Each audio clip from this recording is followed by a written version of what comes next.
Kementerian Koordinator Bidang Pembangunan Manusia dan Kebudayaan menunjukkan komitmennya dalam memperkuat perlindungan terhadap perempuan dan anak.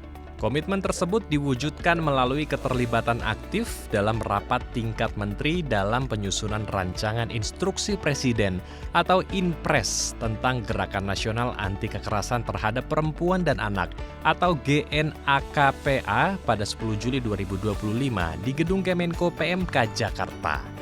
Forum yang digelar bersama beberapa menteri seperti Kemen PPPA, Kemkomdigi, Kementerian Agama, dan berbagai kementerian lainnya ini bertujuan untuk menyatukan pemahaman dan sinergi antar kementerian, lembaga, serta mitra strategis dalam merespon kondisi darurat kekerasan terhadap perempuan dan anak.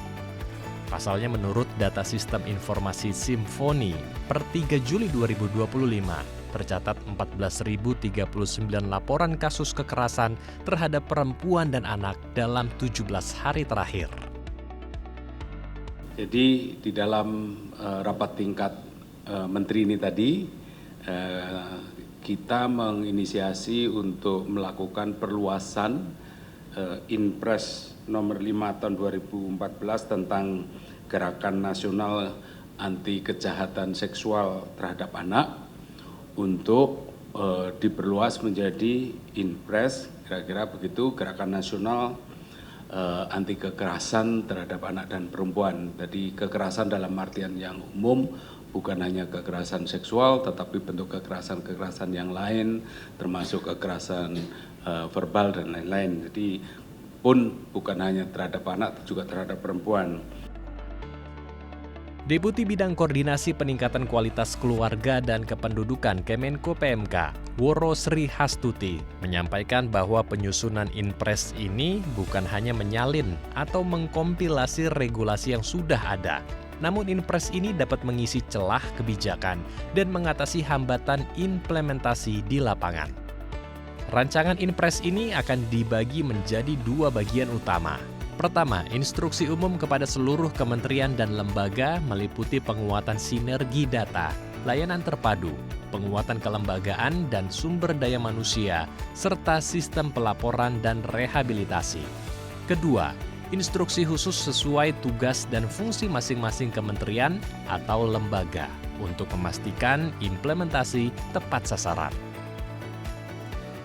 Ini yang makanya di dalam gerakan nasional ini kita lebih kepada mengingatkan kembali kepada kementerian lembaga dengan program-programnya itu ada tujuannya, yaitu ingin memastikan target sasaran kita yaitu perempuan dan anak ini benar-benar terlindungi. Karena kalau tadi kita lihat desa sudah punya programnya, lalu kemudian kita lihat Kementerian Kesehatan dengan layanan-layanan kesehatannya sudah ada. Jadi migran juga tadi sudah ada programnya. Jadi prinsipnya kita adalah mencoba untuk menterpadukan dari berbagai program kegiatan ini dalam satu gerakan. Nah memang yang di sini adalah yang penting kita ingin memastikan misalnya contohnya penegakan hukum. Penegakan hukum harus dilakukan secara terpadu.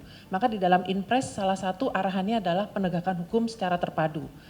Yang berikutnya layanan harus terintegrasi. Karena layanan tadi ada macam-macam, ada layanan hukum, layanan kesehatan, ada layanan rehabilitasi sosial, nah ini harus terintegrasi.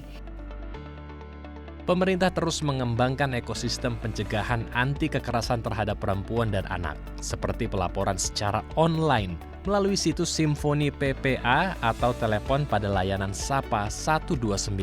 Dengan menghadirkan mekanisme pelaporan yang terintegrasi dengan sistem informasi online perlindungan perempuan dan anak, serta sinkronisasi data antar lembaga dapat menjadi kunci sukses gerakan ini, sehingga diharapkan mampu menekan angka kekerasan pada perempuan dan anak di tanah air. Endro Pakpahan, Bambang Hadi Purwanto, Daai TV.